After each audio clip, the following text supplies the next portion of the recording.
લોકોને ખબર પડે કે આવું અશુભ અંગ અમે પકડ્યું છે, આ નાગનું પૂંછડું અશુભ છે, અમે નહીં પકડીએ. કે છે તચ્છૈન દૈત્ય પતયો મહાપુરુષ ચેષ્ટિતમ ન ગૃહિણીમો વયમ પુચ્છમ અહેર અમંગલ મંગલમ. આ અમંગળ વાઘ અમે નહીં પકડીએ. ભગવાનને સમજાવ્યા કે જો આ વાસુકીના મોઢામાંથી આગ નીકળશે, વિષ નીકળશે, બીજી ભાતના થઈ જાઓ. ઈ કે બીજી ભાતના થવી, ત્રીજી ભાતના થવી, આણપા રહેવાનું થતું નથી. તો ભગવાનને દેવતાઓને ઈશારો કર્યો તમે આણપા વી આવો. કારણ કે હકીકત તો દેવતાઓને પૂછડું જ પકડાવાનું હતું ભગવાનને. કારણ કે વાસુકીને મુખમાંથી આગ અને વિષ નીકળવાનું હતું.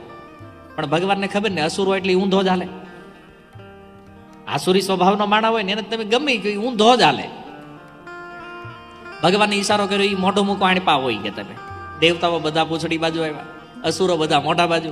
ભગવાન કહે કરો મંથન ચાલુ કરો. અને વળી પાછું મંથન ચાલુ કર્યું તો હજી કાંઈ સીધું થયું નહીં. કેમ ઓલો પર્વત હેઠે તો આધાર હતો પણ ઉપર કાંઈ નહીં. આમાં માંડ્યો ડોલવા. ત્યારે ભગવાનને થયું કે હવે તમારે કાંઈ નથી કરવું, હવે હું જ કરું જે કરવું. ભગવાને અજીત અવતાર લઈ અને એ પર્વતના શિખર ઉપર ભગવાન બેઠા.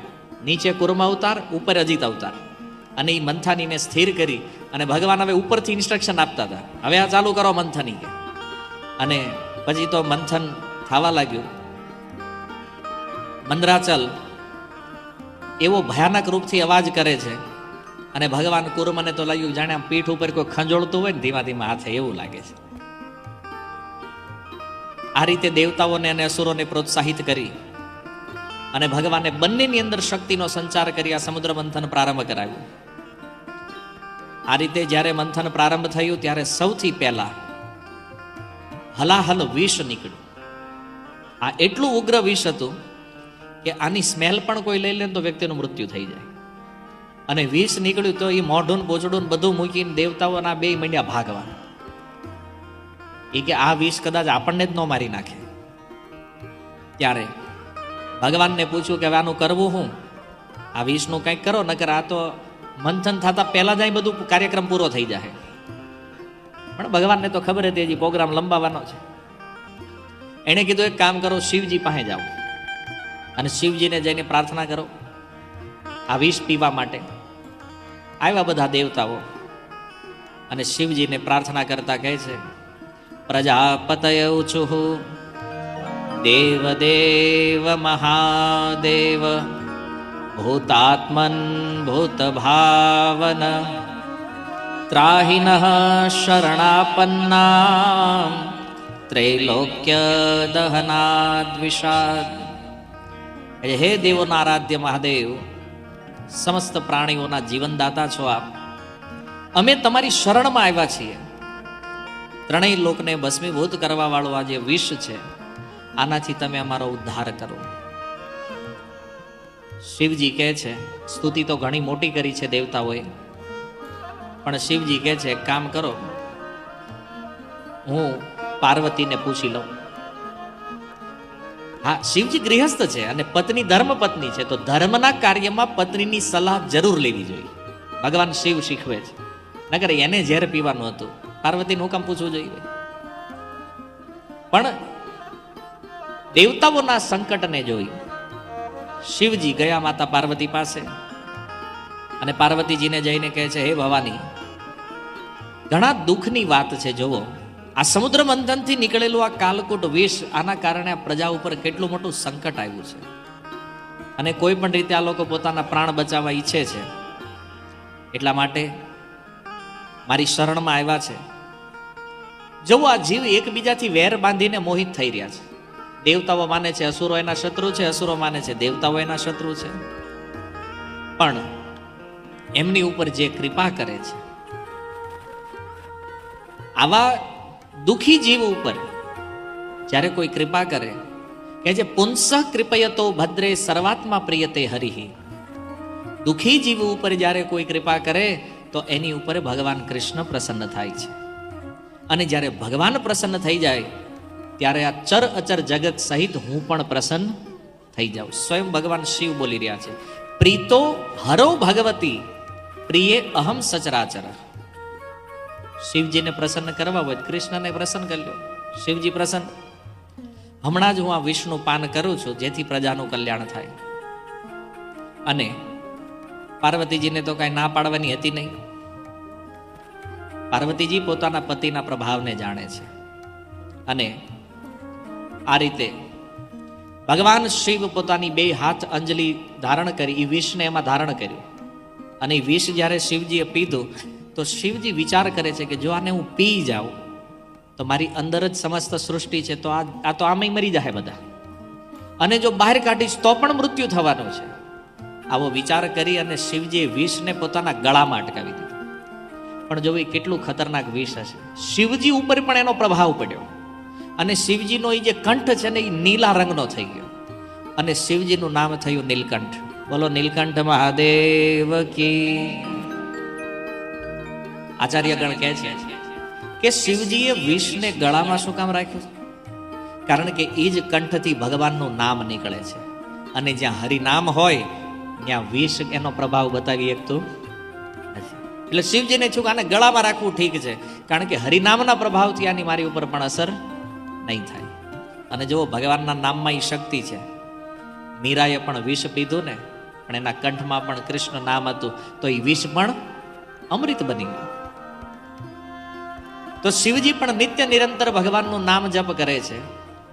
તો એને થયું કે જે કંઠથી નામ નીકળે છે એ કંઠમાં જ આને ધારણ કર્યું. થોડાક ટીપા નીચે પડ્યા, કારણ કે હથેળી હોય તો સ્વાભાવિક છે બિંદુઓ નીચે પડે. તો કે છે પ્રસ્કન્નમ પીવતઃ પ્રાણેર યત કિંચિત જગગૃહ સ્મતદ વૃષિકાહી વિષૌધ્યો દંડ શોકાશ્ચ એ અપરે.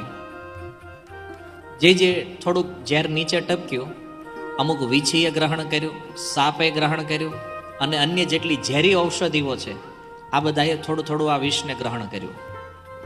કારણ કે વિષ પણ જરૂરી છે આ સંસારમાં. ઝેરનું મારણ ઝેર છે.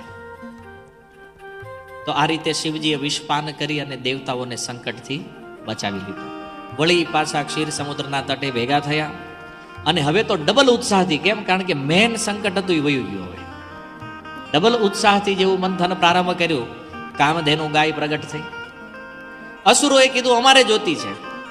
ભગવાન કે તમે રહેવા દો, તમે તો ગાયનું દૂધ પીતા નથી. ગાયથી ઉત્પન્ન જે પંચગવ્ય છે, યજ્ઞ તો તમે કરતા નથી. ગાય લઈને તમે ગાયને મારીને ખાઈ જાવ, તમારે શું કામ છે ગાયનું? આ દેવતાઓને આપી દો. ગાય દેવતાઓને આપી. પાછું મંથન પ્રારંભ થયું. ઉચ્ચેશ્રવા નામનો ઘોડો નીકળ્યો. બલિ મહારાજે કીધું એ મારે જોતો. ભગવાન કે હારું આપી દો, બલિ મહારાજને આપી દો આ ઘોડો. હવે જો લાઈનથી હાલશે. પહેલી વસ્તુ કામધેનુ દેવતાઓને, બીજું ઉચ્ચેશ્રવા નામનો ઘોડો કોને મળ્યો? બલિ મહારાજને, અસુરોને. અને ભગવાને શીખવાડ્યું હતું આને, તમારે જ માગવાનું જ નથી કાંઈ દેવતાઓને, હું જે આપું એ લઈ લેવાનું. પછી મંથન પ્રારંભ થયું. ઐરાવત હાથી નીકળ્યો. અસુરો કે ઈ અમારે જોતો છે. ભગવાન કે ખોટી ચીટિંગ નહીં, કોનો વારો છે? યાદ રાખજો, આપણે તે બરાબર જ વહેંચણી કરવાની છે આપણે. હવે દેવતાઓનો વારો તો ઐરાવત ઇન્દ્રને આપો. હવે આમાં તમને કન્ફ્યુઝન પણ ન થવું જોઈએ કે ઐરાવત સમુદ્ર મંથનમાં જ નીકળ્યો તો એલો ઇન્દ્ર જે ઐરાવત ઉપર બેઠા હતા એ કયો ઐરાવત હતો? કથામાં તો આ બધું વિચારવું પડે.